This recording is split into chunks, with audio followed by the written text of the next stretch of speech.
Bonjour, aujourd'hui avec Tartuffe de Molière, nous replongeons dans les mœurs du XVIIe siècle, mais l'escroquerie reste toujours d'actualité. Voici l'histoire d'un chef de famille charitable, Orgon, qui accueille un homme pauvre, miséreux, qui mendie dans les rues. Dans la scène d'exposition, Molière innove la comédie classique en présentant sur scène tous les personnages. Ils sont en conflit, la belle-mère s'en prend à chacun à cause des dépenses folles qu'elles mettent dans leur paraître.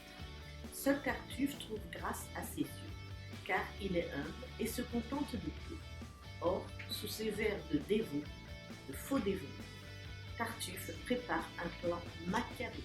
Alors, je vous fais la lecture de l'acte 1, scène 4. Orgon revient d'un voyage d'affaires et il prend des nouvelles de sa famille. Il s'adresse à la gouvernante de Rime pour savoir ce qui s'est passé durant son absence. Et j'ai joie à vous voir de retour. La campagne à présent n'est pas beaucoup fleurie. Dorine, mon beau-frère, attendez, je vous prie. Vous voulez bien souffrir pour m'ôter de soucis, que je m'informe un peu des nouvelles d'ici. Tout s'est-il, ces 2 jours passés de bonne sorte? Qu'est-ce qu'on fait séant? Comment est-ce qu'on s'y porte? Madame eut avant-hier la fièvre jusqu'au soir, avec un mal de tête étrange à concevoir. Et Tartuffe, il se porte à merveille, gros et gras, le teint frais et la bouche vermeille. Le pauvre homme. Le soir, elle eut un grand dégoût et ne put au souper toucher à rien du tout, tant sa douleur de tête était encore cruelle. Et Tartuffe y soupa, lui tout seul, devant elle, et fort dévotement, il mangea 2 perdrix, avec une moitié de gigot en hachis. Le pauvre homme! La nuit se passa tout entier, sans qu'elle pût fermer un moment la paupière. Les douleurs l'empêchaient de pouvoir sommeiller, et jusqu'au jour, près d'elle, il nous faut veiller. Et Tartuffe, pressé d'un sommeil agréable, il passa dans sa chambre au sortir de la table. Et, dans son lit, bien au chaud, il se mit tout soudain. Où, sans trouble, il dormit jusqu'au lendemain.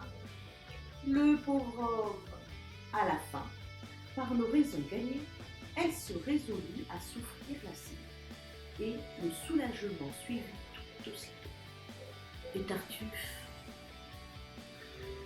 il reprit courage comme il faut et, contre tous les maux fortifiant son âme, pour réparer le sang qu'avait perdu madame, but à son déjeuner 4 grandes coupes de vin. Le pauvre homme.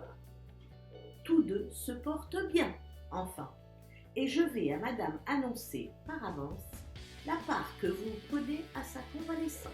Aussi agréable de relire du Molière.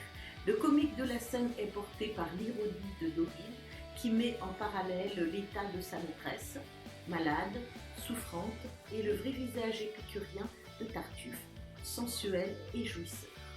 Orgon, lui, est réduit à l'état de robot. Molière s'en prend à l'église, car au XVIIe, comédien, avant de mourir, devait se confesser s'il souhaitait une inhumation religieuse. La scène du mouchoir, acte 2, scène 2, est une scène culte aussi avec la célèbre réplique de Tartuffe « Couvrez ce sein que je ne saurais voir ». Par de pareils objets, les âmes sont blessées et cela fait venir de coupables pensées. On se retrouve là face à l'hypocrisie même de notre homme alors qu'il est en train de courtiser la maîtresse de maison sans le moindre scrupule. La femme d'Orgon, celui qui lui a tendu la main au moment où il était dans la misère.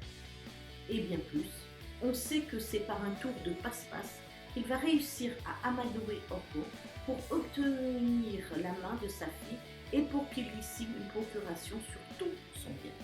En guise de remerciement, Tartuffe finira par le mettre sur la paille et sa famille avec. Sans l'intervention du roi, qui fait office de machina ex deus, Orgon aurait bien pu être à son tour à la rue avec toute sa famille.